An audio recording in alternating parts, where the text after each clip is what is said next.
Kumusta ka, sabi? Mabuti ikaw. Okay naman. Good. Kung ako.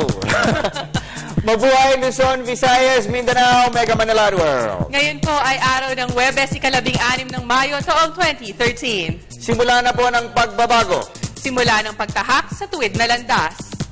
Samahan niyo po kami sa susunod na isang oras dito sa inyong alternatibong newscast sa hapon. Ako po, si Snow Badua. Sa amin kayo ang masusunod sa mga balita dahil alam namin kahit sa dyaryo, ito ang inyong unang binubuklat. Ako naman si Cristabel De Leon. At ito po PTV Sports. Sa ulo ng ating mga nagbabagang sports balita, Pinoy Hydra Grandmaster Wesley So nananatiling walang tanap na Calgary Chess Open sa Canada. WBC minimum weight contender Denver The Excitement Cuello hindi nagpapaawat sa training kahit pa sumasalang pa sa shoulder injury therapy. Memphis Grizzlies kinumpleto ang biggest upset story ng current NBA season. Alaska Aces nakauna na kontra crowd favorite Barangay Ginebra San Miguel sa Commissioner's Cup Finals. Bike Philippines skipper John Mark Galedo puspusan na ang ensayo sa Baguio City sa kanyang asam na burahin ang isang world record sa Hawaii. Yan po ay mga headlines pa lamang. Detalye ng mga nag-uumusok na sports balita. Narito na. Tayo po yung nadidinig din ng live sa DCSR Sports Radio 918 sa snowbadua.com at napapanood worldwide via internet streaming sa www.ptv.ph. Sa chess, malakas na sinimula ni Pinoy Grandmaster Wesley So ang kanyang kampanya sa 2013 Calgary International Chess Classic sa Canada. Kagabi ay pinasuko ni So si fellow Grandmaster Victor Mikhailski ng Israel sa second round upang makalikom ng perfect 2 points at makisalo sa liderato kasama si local Grandmaster Eric Hansen. Nauna rito, giniba ng 20-year-old Bacoor Cavite Pro duelong si FIDE Master Michael Langer ng Amerika sa opening round noong isang gabi. Ang third round opponent ni So ay si Hansen at ang kanilang sagupaan ay mangyayari sa top board ngayong gabi. Ang Calgary International Chess Classic ay magsisilbing tune-up ni So para sa pagsuong sa prestiyosong World Chess Cup sa Norway sa Agosto. Sa boxing, subsob sa ensayo si WBC minimum weight contender Denver The Excitement Cuello kahit pa may iniinda pa ring minor injury sa balikat. Kanina ay tumawag pa sa PTV Sports si Cuello upang ikwento kung gaano siya katutok sa asam na makuha ang pinakamagandang kondisyon ng katawan. Si Cuello ay magbabalik na maagaw ang WBC 105-pound belts sa June 28 at narito ang report. Hindi nagbibigay ng leeway sa relaxation sa ensayo si Pinoy WBC minimum weight contender Denver Cuello.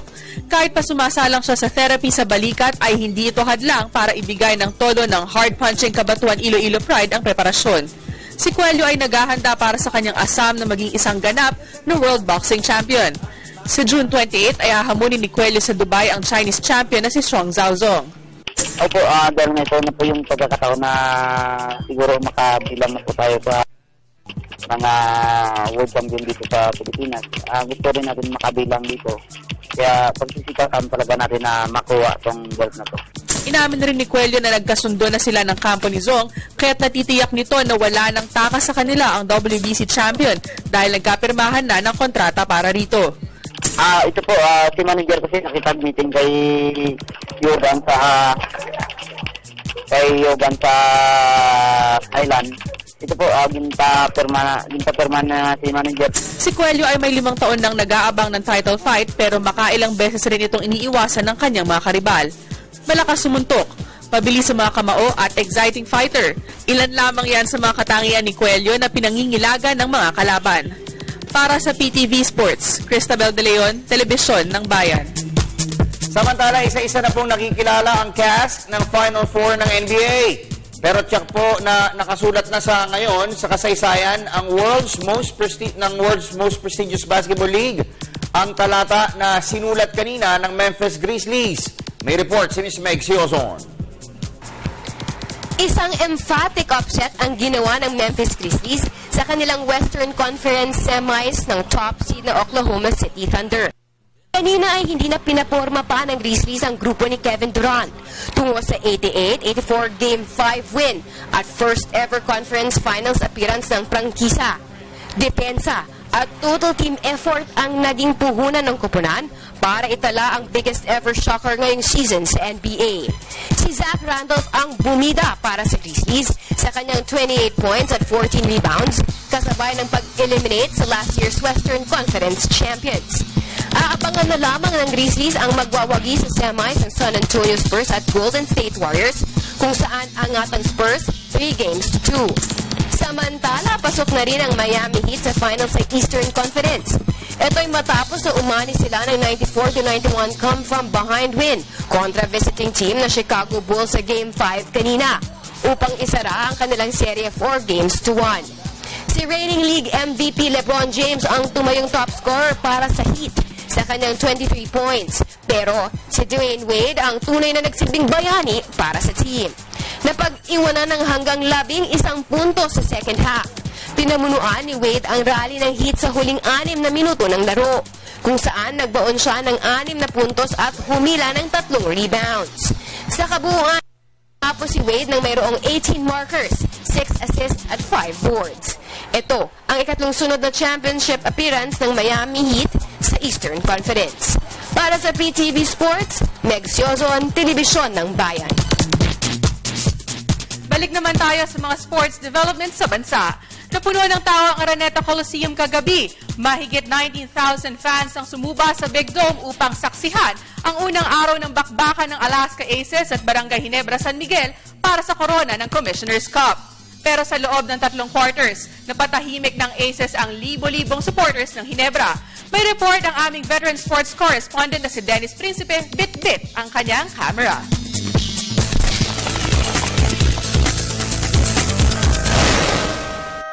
Hindi na nakabangon pa ang Ginebra mula sa pagkabaon sa first quarter upang isuko ang Game 1 ng kanilang Best of 5 Commissioner's Cup title showdown Miyerkules ng gabi sa Araneta Coliseum. 6 points lamang ang puntos ng Ginebra habang bumuhos ng 28 points ang Alaska sa first quarter upang bumanderang tapos at itala ang isang 87-70 victory. Last time this happened to us, the lead evaporated. The first, the eliminations, we played them. We had like 16-point lead. We knew they were going to put a lot of pressure and be physical and grab and hold, and we needed to be stronger. So, you have to adjust to the way the calls are being made. Bumida si reserve point guard RJ Hasul na pumukol ng game-high 16 points sa 4-4-7 shooting sa 3-point area. Bumatak naman ang 22 rebounds si Alaska import Robert Dozier bukod pa sa 14 points nito. Ngunit sa depensa napakinabangan ng gusto si Dozier dahil ang kanyang help defense na nagresulto ng 3 blocks sa kanyang stats ang naging problema ni Ginebra import Vernon Macklin. Nagtapos si Macklin ng 16 points sa 6 of 9 shooting. I think we said it all. We gave them 6 points in the first quarter. So, I think that's our identity, defense, and when we get a lead, we understand the situation. It's going to be physical, it's going to be borderline hurt, and we just have they need to understand that and get up again. I'm just saying, our guys have to be strong and understand that they're going to get hit. Samantala ang 6 Ginebra ang lumabas na all-time lowest scoring sa first quarter sa history ng PBA. Gaganapin ang Game 2 ng serye sa Biyernes sa MOA Arena sa Pasay City. Para sa PTV Sports, Dennis Principe, Telebisyon ng Bayan. Salamat pala kay Aya Makalma sa Wi-Fi connection. Sa kaugnay po na balita, labis na pinapurihan ni Alaska Aces team owner Wilfred Uitingsu ang ipinakitang performance ng kanyang mga bataan sa Game 1 ng PBA Commissioner's Cup Finals kagabi. Sa naturang series curtain raiser ay namalas ang maalab na depensa at opensa ng Alaska. Kaya naman kwento ni Uiting Su, kailangang ilabas pang lalo ng Aces ang kanilang pangdiin para hindi payagang makaporma ang Hinebra. Naniniwala ang flamboyant team owner na pagod lamang ang Gin Kings kaya't mukhang mabigat ang mga paa ng mga ito kagabi. Pero hindi tinanggi ng sportsman businessman ang pangamba na magiging mahirap na laban ang Game 2 bukas dahil tsak na magre-regroup ang mga kabarangay. Sa PBA pa rin, isa si dating PBA Best Import Awardee Arizona Reed sa mga sinasabing sinisipat ng Petron Blaze Boosters bilang import heading Governor's Cup. Si Reed ay lumaro noong 2011 third conference para sa Rain or Shine Alaska Painters kung saan nagawa nitong dalhin sa semifinals ang Raymond U and Teddy Ke franchise. Ayon sa aming source, matagal nang iniispatan ng Petron management si Reed na minsan pang ang nakonsidera sa San Miguel Beer Philippines team sa ABL. Base sa batas ng liga, wala nang karapatan kay Reed ang Rain or Shine dahil sa hindi ito na-utilize ng team nang huling magkaroon ng 6-5 limit ang PBA. Bukod kay Reed, sinasabing nasa radar din ng Blaze Boosters ni former Miami Heat forward Bobby Jones, Rio Grande Vipers star DJ Kennedy, University of Texas San Antonio wingman John Millsap, and veteran international campaigner Jimmy Baxter. Matapos ang kanilang dismal performance sa kasalukuyan paring tinatanghal na Commissioner's Cup, ay nakabakasyon ngayon ang Petron. Pero sa June 3 ay muli nang ipapatawag sa practice ang mga players nito. Lipat po tayo sa basketball. Matapos po ang kanilang makabagsak moral na 103-86 loss sa kamay ng NLEX Road Warriors, nais nang bumawi at mag-focus muli sa kanilang kampanya ng EA Regenerative Medicine Team Delta. Hanggang ngayon po kasi ay ramdam ang labis na panghihinayang ng ni Pampanga Vice Governor Dennis Pineda dahil isang sure fire twice to beat advantage ang naghihintay sana kung nanalo ang team. Narito ang report ni Ms. Nicole Ramos.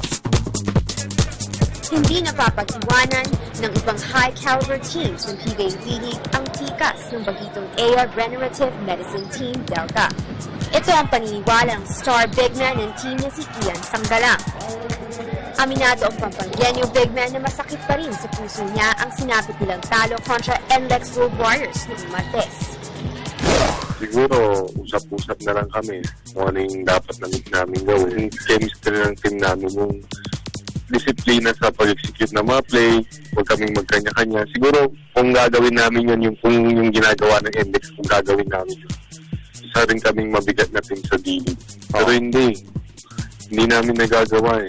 Sa bagay kasi ng NLEX, matagal nang magsama-sama yan. Dahil sa kanilang kabiguan laban sa 4-time D-League champions na walang parang bula ang chance sa twice-to-beat incentive ng EA Regen. Ngayon ay makaharap pa sa alanganing twice-to-win disadvantage ang kupunan laban sa alinman sa Boracay Rum at Big Chill. Kaya't hamon ni Sanggalang sa kanyang mga huwag nang magkanya-kanya at muling isipin ang kapakanan ng team. Hindi pa naman may chance pa twice-to-beat kalaban namin. Yun nga, basta laruin lang namin to kasi management gusto din manalo, gusto rin pumasok ng Final Four. Yun, parang siyempre ayusin pa din namin yung huling game namin. Ang EA Regen ay ang isa sa pinakabago, subalit pinakamainit na kupunan sa PBA D-League. Bat-bat ng mga bigating pangalan sa labas ng PBA ang kupunan na may ayuda ni newly elected Pampanga Vice Governor Dennis Pineda. Para sa PTV Sports, Nicole Ramos, Telebisyon ng Bayan. Sa cycling, nasa final stretch na ng preparasyon si two-time Tour Champion John Mark Galedo sa kanyang misyon na iwagayway ang bandila ng Pilipinas sa isang major cycling race sa Hawaii. Ito ay ang Pedal to the Meadows Cycling Challenge kung saan hahamunin ang lahat ng mga partisipante na burahin ang isang record sa pabilisang pumanhik sa bulubunduking bahagi ng Paradise Island sa Amerika. May report ng aming junior broadcaster na si Jane Parian ng Bicol University. Subsub na sa ensayo si two-time cycling John Mark Galedo ng Road Bike Philippines. Ito ay sa kanyang gagawing pagsuong sa hamon ng big-time cycling race sa Hawaii na Pedal to the Meadow. Ang nasabing karera ay isang speed skills test kung saan masusubok ang tatag sa pagbanhik ng bundok ng mga siklista. Mula sa sea level na Kekaha, babagtas ng matinding akyati ng mga riders na papakawalang isa-isa patungo sa 26-kilometer finish line sa Kanaloa Hulu-Hulu Meadow. Hawak ni American rider Eric Lau ang record sa naturang ruta sa tala na 1 hour and 4 minutes na hindi pa nabubura buhat noong 2011. Pero tiwala si Road Bike Philippines team founder engineer Bong Sual na kaya itong basagin ni Galedo na kilala sa kanyang superb mountain climbing skills. Palagay ko kayang-kayang i-break ng ating cyclist na si Mac Guevara dahil nga yung pinag-aaralan namin at yung binibigay na tips sa amin ng mga taga-ron meron posibilidad na ma-break ni Mac. Sa kondisyon ni Mac ngayon at binigyan nga namin ng bago rin yung mga gamit na bisikleta at saka yung mga vitamin. Sa kondisyon niya nakikita namin iba yung naging ng bata. Bukod kay Galedo, sisi pa rin sina Swal at mga Road Bike Philippines executive riders Atty. Freudico at Gary Advitcula sa nasabing per invitation only race na may nakakagulat na 3,835 feet above sea level na panikit. Na-break mo yan, babalik tayo dyan na may kasama ka. Para mas maganda yung magiging laro mo. Kasi nga, sila o tatlo. Mayroon magiging incentive ng mga darat next year. Yun ang bibigay kong incentive na magkaroon pa siya ng kasama. At dahil sa may malalim na silang relasyon sa mga opisyales ng Pedal to the Meadow, balak nang gawing incentive ni Swal sa kanyang mga achieving professional riders ang taunang Hawaii Race. Para sa PTV Sports, Jane Parian, Bicol University. Lipat po tayo sa football. Maghahangad po ng mas improved performance ang Philippine Malditas, ang national women's team ng bansa. Mula sa kanilang isa na namang disappointing performance at kabiguang umabante sa group stage ng AFC Women's Asian Cup, maghahanap muli ng tapang ang Philippine 11 simula sa darating na Martes. Susong na po sila sa hamon ng AFC Women's Cup. Ang mga alagad ni Coach Ernie Nieras habak sa 2010 edition ng torneo kung saan sila po ay nabigo sa 2010 edition ng torneo para sa qualifying slot. Pero kwento ni Nieras sa magandang pwesto sa FIFA World Rankings ng kanyang mga Lady Booters ay isang magandang boost sa kanilang moral. Nasa 83rd place ng FIFA ang mga alagad ni Nieras kaya't gagawin nila ang lahat para maalpasan pa ang mga kalaban sa Bagabandu pitch sa Bangladesh. Una po nilang makakaharap ang 52nd rank na Iran sa Martes. Susundan po ito ng lower-rated rivals Thailand sa Huwebes at Bangladesh sa susunod na Sabado. Yeah, we have 2 week camp here. We're very prepared for the competition next week. We meet on Saturday. So our expectation is to top the group, beat Iran, Thailand, and Bangladesh, and to get to the finals next year for the Women's Cup.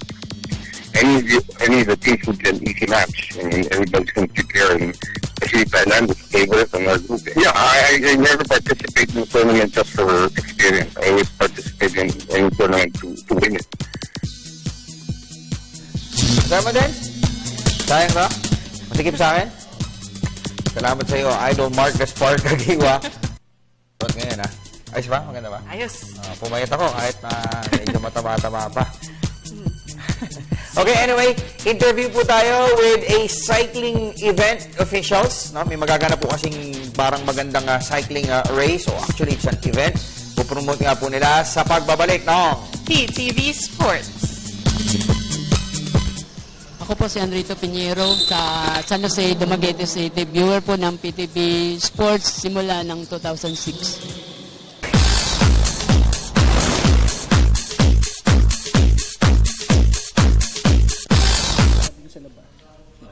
At nagbabalik po ang pinakamalawak na sports newscast sa bansa. Kami po ang PTV Sports. Ito, magkwentuhan muna tayo. Meron po kasi tayong magaganap na event.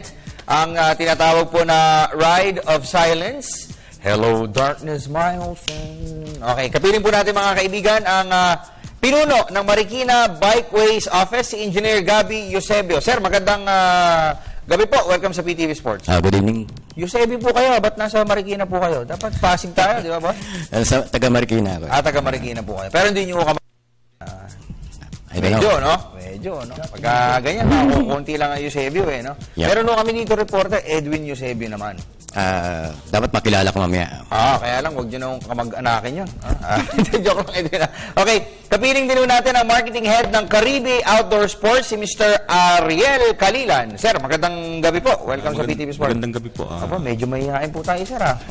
Ayos po ba? Okay lang, okay lang. So, kayo, biker din po kayo, atleta? Nagsisimula na akong mag-bike na-influence na ako ni... Pero mountaineer po kayo? Hindi rin actually. Tumatakbo tsaka basketball kasi. Runner, tapos basketball. Oo nga, medyo may katangkaran nga po kayo. No? Pero naglaro ba kayo ng college team? No? Hindi ako nag-ano ng college. Talagang ano ka lang? Tawag doon? Hobbies lang? Hobby lang. Okay. Anyway, kasama din natin mga kaibigan ng volunteer organizer ng Ride of Silence Philippines. Hindi po siya yung asawa ng isang senador na naghahabol doon sa pwesto, ha? Hindi po si Mr. Adi de los Reyes. Mr. Adi, gandang gabi sa'yo. Gandang gabi, Sto. Nandito uli kami para mag-promote ng isang advocacy ride. Buti naman, pinagbigyan mo kami mag-promote sa show. Okay lang yung senator. No? Anyway, unahin ko si Engineer Eusebio. So, Engineer, can you tell us more about this ride? Ano po ito at gano'n nakatagal po itong inyong event? Well, actually, ito ay nangyari nung 10 years ago. No? Dito sa Texas. Nalaman ko to kay Adi na ito ay yung friend niya ay na-aksidente. Then, bilang parang honor sa kaibigan niya, na simulan niya itong Ride of Silence. So, luckily naman, honor naman sa Marikina, na first ever kasi sa Philippines to nagagawin. Then, ang venue is Marikina. So, May 18 po ito, no? May 18. So, this is a rain or shine event. So, umulan o umaraw yan? Yes, yan. yes. Paano kung bumagyo? Pero wala pang bagyo. Wala pang bagyo. So, May 18, so kailan to? Sa linggo na to? Saturday. Sabado, Sa Sabado na to. Okay, so, Ride of Silence, ba't yun po ang title natin? Lipat siguro ako kay Mr. Kay Adi na muna tayo. Okay, Adi. So, ba't Ride of Silence? Yung Ride of Silence kasi, Snow, nangyari yan. Nag-umpisa yan noong 2003. Yung founder niya si Chris Perran. Si Chris Perran, bike enthusiast siya Ngayon, meron siyang isang kaibigan na biker din na na-aksidente, nabangga ng isang bus sa Dallas, Texas. Okay. So, parang na-notice ni Chris Perran na marami na namamatay na accidenting bikers. So, nag-isip siya ng paraan paano mapopromote yung safety ng mga bikers sa kalsada. Okay. So, ginawa niya, kinausap niya yung mga bikers na kailangan gumawa tayo ng aksyon. Gawin natin to, parang i-honor yung namatay na kaibigan nila. Para show of force to? Show of force. So, nung May 3rd, Wednesday of May ng 2003, nakita-kita sila. Saan yan? Dito yan? Sa Dallas, Texas. Sa Dallas yan, So, nagulat yun, kasi more than 1,000 bikers na gano'n, na yung sumali. Tapos yung parang lang nag-ride sila na parang position lang, na walang ingay, walang one. Tsaka 12 miles per hour lang yung procession speed So, yun, pinakita nila, nagulat yung kwan na, pero pwede palang mangyari gano'n. Na-call yung attention ng mga officials, city officials. Si Mr. Calilan lang, So, ba't po, ano po magiging involvement ng Caribe dito, boss? At ba't yung pinili na sumuporta ng ganito pong event other than yung ibang, kumbaga, mas sikat o yung mas magiging exciting para po sa inyong produkto? Actually, right now, kasi active lang ngayon sa pag-participate sa mga ganitong events, sporting events. So, when we were invited, parang ayun lang yung goal namin is to be present sa activity na to. Pero nakita kasi namin yung advocacy of this event na okay siya, maganda May advocacy na pinopromote natin dito yung safety ng biking So, ayun yung naging goal ni Caribe na i-promote din to or i-echo namin to sa after this event, siguro we'll echo this activity na promote bike safety. Ano klase yung participation ninyo dito ng Caribe sa event? Basically po, kami, sa registration, we'll be giving out 300 GC para ma-entice yung mga riders to participate. By the way, what is Caribe? Ano yung produkto ninyo? Sorry for asking. Okay, sir. Yung Caribe, sir, Australian outdoor brand siya. So, from backpacks to tents to sleeping bags to hydration packs. So, we find this bike event na fit dun sa brand na Caribbean kasi we carry in line ng hydration packs eh. Kala ko kasi ito yung umu-order ako ng ng champ, gano'n, di ba, Caribbean? Katunog Katunog lang. Okay, lipat tayo kay engineer. So, ito, sir, yung ruta natin, yung dadaanan ng ating procession, no? Biking procession, ito ba'y naiayos na natin, nailatag na natin, lalo pa medyo may kaliitan po yung Marikina, yan yung magiging concern ng mga kababayan natin, di po ba? Yes, pero sa Marikina kasi may bike lane kami na interconnected yan. Network siya actually, no?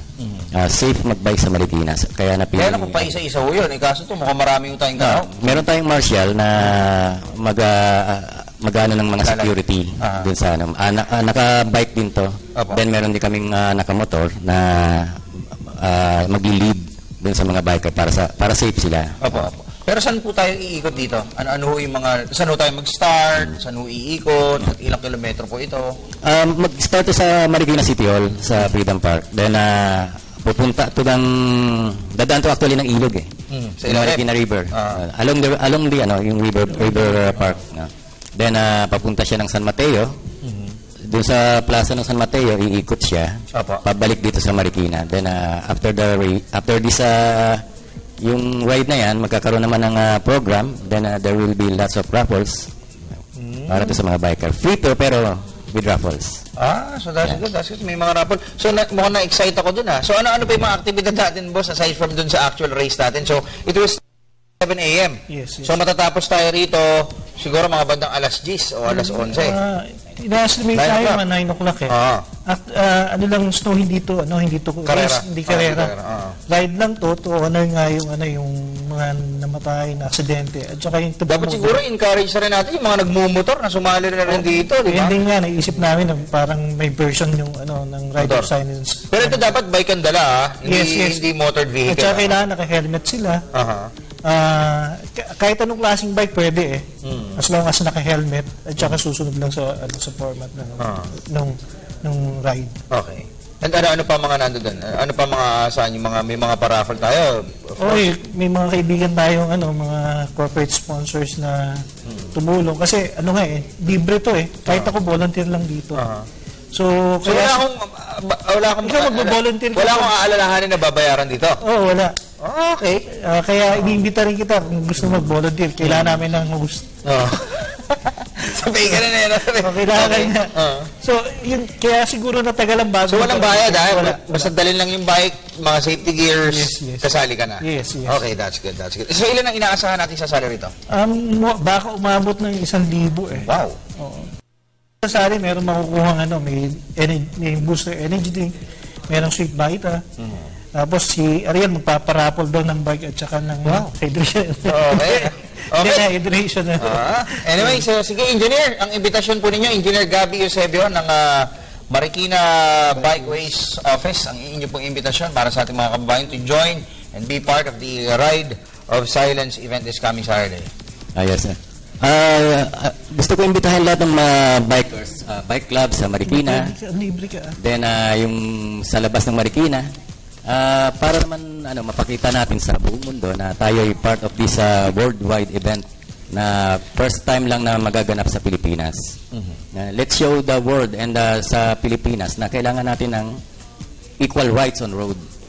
So, invite ko lahat ng mga bikers, lalo na yung malaking bike group na itong Sikad at saka itong Fireflies. Lagi namin kasama yan actually sa mga event. So, invited ko po kayo lahat. Magkita-kita tayo sa Saturday ng 7 o'clock. Salamat po sa inyo. Engineer Gabby Eusebio. Mr. Ariel Kalilan, sir, of Caribbean Outdoor Sports. So, ini-invite namin lahat ng mga bikers to participate dito sa event na to. Sa event na to na much-awaited event na first ever sa Philippines na international event sa Saturday. Okay. And of course, Mr. Adi de los Reyes, sir. Iniibitahan ko lahat ng mga alam ko, Snow, marami nanonood sa iyo lalo na yung mga bikers, athletes, na kung pwede sumama sa atin sa May 18, 7 o'clock a.m. Ito ay isang international event na ngayon lang mangyayari sa Pilipinas. Ang event na to ay nangyayari dahil sa mga volunteers at saka donations. Hindi to profit-oriented event. So, advocacy ride lang talaga. So, okay. So, yun lang. So, libre. Yun ang pinaka-importante. Libre. Tsaka marami ka pa makikilala along the way. Oo, tama. Kaya lang bawal natin magsalita eh. Di ba? Kaya nga, wala. Hindi, bago mag-umpisa, kailangan magsalita. Pwede na kayo. Oo, tapos kunyari, may nakita ka ng chicks. Sinyasan lang. Kilalanin mo na. Tapos, yun, magkakapon nasa, oo, sex na lang. Okay, anyway, maraming salamat po sa ating mga guests. Good luck po sa inyong event this Worthy and Devore this coming Saturday. Babalik po ang PTV Sports kasama ang inyong mga text, email, Facebook at Twitter messages. Meg, pagaling ka na.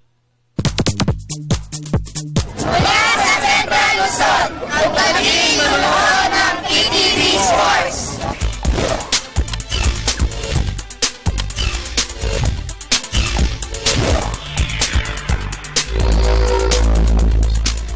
At nagbabalik ang pinakamalawak na sports newscast sa hapon. Ito ang PTV Sports with your Facebook, email, and tweets. Okay, so interactive portion po tayo. Ha? Yes. Okay. And Lashes, good afternoon sa'yo. Good afternoon. Natawa na naman to. Natawa. Bakit luscious na ang Hindi kasi pangalan kanina ko? nung nga pala Nicole, ba't papatiin din natin? Hi. Hi. Yes, kasi kanina may nagkukwentuhan tayo, yung may pinatugtog ako, tapos sabi mo ping sabon, Brad. Ba't lumingon ka kanina? Hindi ko kasi naintindihan, iniisip ko ano ibig sabihin. Kung Bakit ka humiya? Tumawa na lang ako. Sinatatawa sa'yo si Dennis. Di ba? Ikaw tabi nadinig mo ba yan? Hindi. Yung nagpatugtog tayo, may kausap si Nicole. O si Nicole natin may kausap nun? Hindi. Nagpatugtog tayo sila. Okay, anyway. Public service muna tayo, ha? Public service lang muna tayo. Okay, public service. So yun pong mga naghahanap ng trabaho ngayon, no? Ano sabi niya? Ano sabi niya, Kuya? Okay. Kasi tinuturo tayo, akala ko. Anyway, naghahanap po kami, no, actually hindi po ako, ito pong tutulungan nating kumpanya ng mga call center representatives. Oh, CSR. Okay. So yung mga talkies, mga kailangan nagsasalita. Now, with or without experience. Oh, okay. Pag with or without, Dennis or Nicole, no, pwede nyo po ipadala ang inyong curriculum vitae sa mainsourcetech@gmail.com. Okay? mainsourcetech@gmail.com. Okay? mainsourcetech@gmail.com. Okay? At sama mo na to, we would like to thank everyone who participated in the Willie Wilson Basketball Camp na rin daw, to all the parents and kids. See you next camp this August. Okay? Salamat sa iyo, Baden. Okay? Medyo struggle sila ngayon. 0-1. 0-1. Kwento ko lang kahapon. Yung laro, di ba? Iba talagang klase ang fans ng ng Ginebra. Yes, grabe iba talaga. Di nanonood ako, nagko-cover tayo, di ba? Nagbuo ko ron, 25-point lead. Siyempre, pag umabot ka ng 30. Pag 25, di ba, medyo parang tamad naman nun. Biglang tumira si Tenorio ng 3. Wild. Sabi ko, ilan na naman? Isa na lang ba? Nagising ka. 22 pa rin. Malayo pa rin. Celebrate na Kasi time out si Luigi. Akala ko nakatulog na ako dahil isa na lang ata lamang ng Alaska dahil sigaw niyan tayo. Nasa harap natin eh. Bukas wawala eh. Pero 22 pa rin. Pero nakausap ko nga si paring Wilfred, no? Yung may-ari po ng Alaska. Sabi niya, pagod lang yung Ginebra, which is true. Kasi coming off a long and down the wire semis versus token decks, nabugbog pa yung katawan nila ron, di ba? So talagang pagod. So sabi niya, makakapag-regroup yun ngayon, so malamang may hirapan tayo sa game 2 and that's tomorrow, di ba? Pero for me, yung sitwasyon ng Ginebra ngayon, kasi, di ba, best of 5, maiksi lang. Pagkatapos, up to game 3, one day lamang in between yung break, so to speak. So, ibig sabihin, hanggang game 3, ang pahinga lang nila is ngayon, at saka yung Saturday. Mahirap yun for tikit-tikit. Tapos may mga barangay Ginebra. Injury prone pa yung injury plagued actually yung Ginebra. Okay, basa na tayo. Sige, Tabel. Kanina pa nagre-refresh yung Tabel. Okay, unahin natin Facebook. Ayan, kaya nun pumunta na kayo sa facebook.com/PTV4Sports at i-like na, sumama na kayo sa 28,477 likers. Ito lang mag-announce. Oo, ganito na yung Tabel pang Pinoy.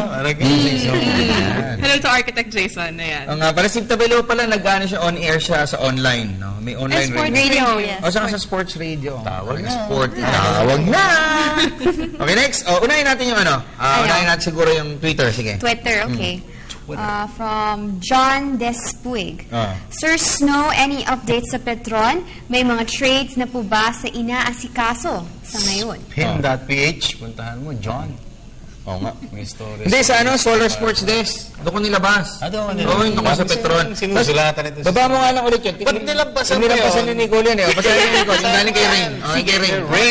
Rain, superstar. Direct, bigay mo. Hi Nicole, I love you. Super ultimate crush kita. Super. Ka na sa ano. Gaano katindi yun. Pero hindi, kasi nagtataka lang ako kay Nicole eh. Di ba hindi pa siya nagkaka-boyfriend. Sabi rin ng tatay niya na nasa Dubai yung tatay. Yes, nasa Dubai si Daddy. Pwede makasingit yung mga manliligaw mo. Pero ano yung gusto mo sa boy? O hindi ka pa talaga ready at this moment na mag-settle down? Well, number one for me is that he loves the Lord. The Lord. Yun ang number Okay. one. And a family man. God-fearing? Okay. Family man. Salamat po, Lord. Takot kami sa'yo. Ano ba? Ano sa papasok mo din liga? Hi, Nicole. Family man is... Family man. Ay, gusto mo, may asawa na? No, I mean, you know, he's close to his family. He prioritizes family. Okay. Tapos ano pa? Ano, boss? Ikaw naman, Tabel. Ano ulit yung gusto mo? Kasi si Tabel naman, medyo, siyempre, lahat naman tayo dumaan sa ganun, yung na-in love, tapos biglang... Pero sa PTV Sports, yung sagot ng tanong niya. Naging the boss ka na, Sir Snow. Sige na nga, basa na nga kayo ng text. Mamaya na natin pasagot kay Tabel. Nabitin yung pilig dito.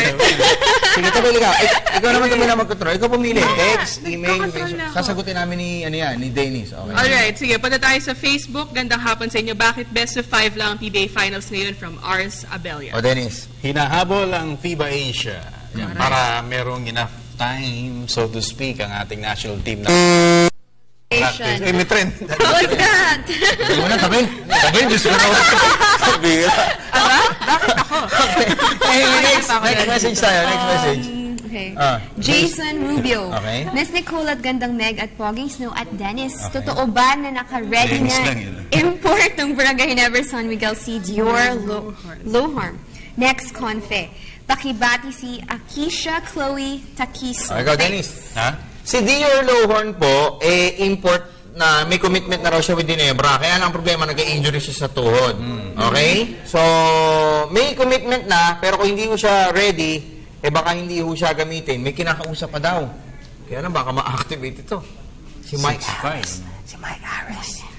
Si Mike Harris. Okay? Ni Tony Harris. Hindi ko lang alam. Baka mag-anak yan. Anyway, basa pa tayo. Ay, nga pala, yun pong mga nagagandahan sa suot ko na sinusuot din ni Mark Agiwa, pwede itong orderin online, partner. Punta ko kayo sa Facebook. Personal ni Mark. Ayun, kitang-kita ko. Sa fans lang ito Di ba si Mark Agiwa, hinahabol ng mga fans?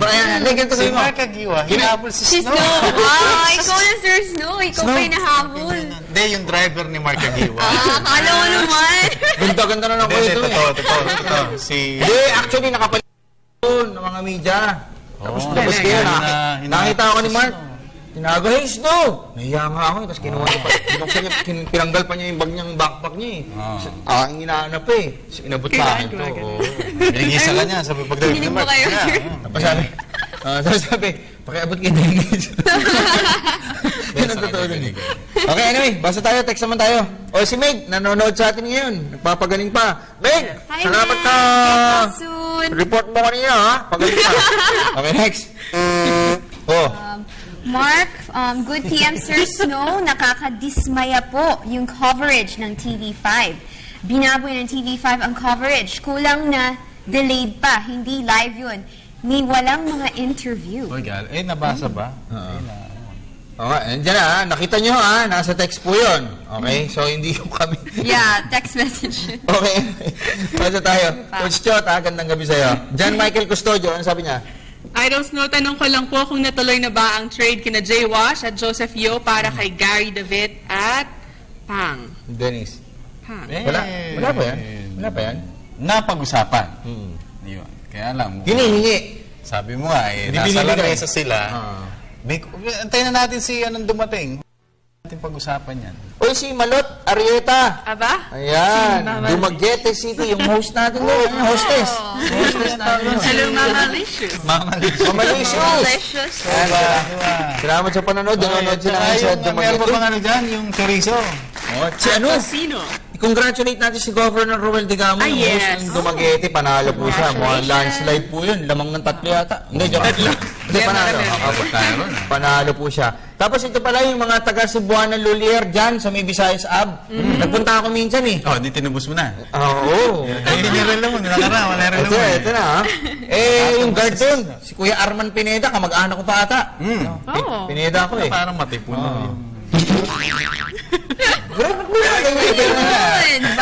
Parang active center niya, no? Okay, ito na. Sabi niya, batiin daw natin yung mga taga Cebuana Lulier, Visayas Ab. Sabi ni Kuya Arman Pineda. Ito pa. Sino yung may-ari ng Cebuana? Si John Henry. Nilapitan siya. At umalis na, bumaba na, pinabalik. Come back here. Bumalik naman. Hindi, pero hindi, totoo na lang. Bertod nitong si John Henry Lili, nakakatuwa siya. Natuwa kasi siya sa atin. Kasi nga nang buhay na buhay sa finals eh. Hindi naman. Tapos sabi nga niya, sa kanyang naging success siguro, yung ganda ng partnership with the PBA, baka gusto niya ituloy-tuloy na yung sponsorship. Okay. Thank you, Dirk. Okay, so salamat. Okay, so siguro kailangan na natin magpaalam. Basa tayo ng huling 2 message, Tabel. Okay. Alright, from Mark, sino-sino po yung naglalaban-laban sa BPC at pang-ilan na po si Meg sa FHM? Si Meg? O nga. Meg, pang-ilan ka na ba sa FHM, ha? Nilagnat ata kakalike. Mukhang nagalit yung boyfriend eh. Ayaw mo ha, alam natin. Inubuhan. Hindi, na ano siya eh. Uso kasi ngayon eh, ulan, tapos araw, ulan, araw. Tapos mag-field pa siya, balik dito. Mag-field pa, sipag ni Meg na yan. Upo lang. Ano pa yung next? Anthony Bautista. BPC, mga naglalaban, si Abueva, si Tenorio. Si JV Casio nandun, tapos... si Kagiwa, kaya lang... Hindi, wala. Top 5 lang. Okay, top 5 na. Okay, nagmamagaling na si Direk. Mga thank yous natin, Nicole, and Lashes Closet. Hello, I'd like to thank Lashes Closet. I'd like to greet... Next time, request ka sa Lashes Closet, green ha? Green? Invisible na ako. I'd like to greet Billy Santos, June Salazar, my classmate Patrick, and my friend Clark who's watching now. And I'd like to thank Paulie for letting us visit his home today. Panoorin niyo siya next week sa home court. Kunong pinaalata mo si ATP, no? Okay, my wife, Queenie, baby Z. Mamaya, St. Jude, kita tayo. And Tabel. Ayan, thank you kay Mama. At hello kay Miss Golda na talagang Hinebra fan. Uy, Golda! Nag-text pa talaga. Nagmamakaawa siya. Gusto natin Hinebra. Tulungan mo ako. Mag-aya tayo ng Hinebra. Sige. Sino? Si Taha. Si Mang Chris. Mang Chris. Si Malot, tama na. Huwag niyo na akong batiin. Nakakahiya na. Huwag nga. Sige, hindi na namin babatiin. At salamat po sa... Ikaw, Tabel. Tabel, nagtake ka na amis to, ma'am? Yes, thank you kay Amis. Papakinis ang balat ninyo? Derm Aesthetic. Salamat sa Senskin Institute, Miss Dr. MJ. Salamat po sa inyo. And also, salamat sa Paracable Energy Cola, Mr. George Chua, Michael Johnson Chua, Paul Chua, Mr. Rafi Casao. At salamat din kay Mr. J. Lianos at kay Ma'am Cherry. At salamat din sa Axel 316, Mr. Will Ortiz, Philip Golo, Willa Rosa, Jacob Malapas at Arvin Roa. Thank you kay Ninong Renato Lira ng Red Tours and Travel. At happy birthday, Waylon Galvez, Manila Bulletin Tempo. Happy birthday, Waylon. Salamat pala kay Mr. Mark Kagiwa, Idol. Salamat, facebook.com/Mark Kagiwa Apparel. Okay? So, alright, and happy viewing to all those in Dubai and Sharjah, UAE. Ayan, i-catch nyo na sina Coach Bong Ramos dyan. Okay, Sharjah. Yes. May term sila eh, no? Ano eh? Hindi ko maalala yung... Shawarma. Ako po ang Unicorn Snow Badwa. Nicole Ramos. Cristabel De Leon. Dennis Prince. At Meg. Siozo. Get well soon. Get well soon. See you soon. Pero gusto mo sumama kay JP, okay na rin. Kami na pa muna. Magandang umaga na, Global Pinoy.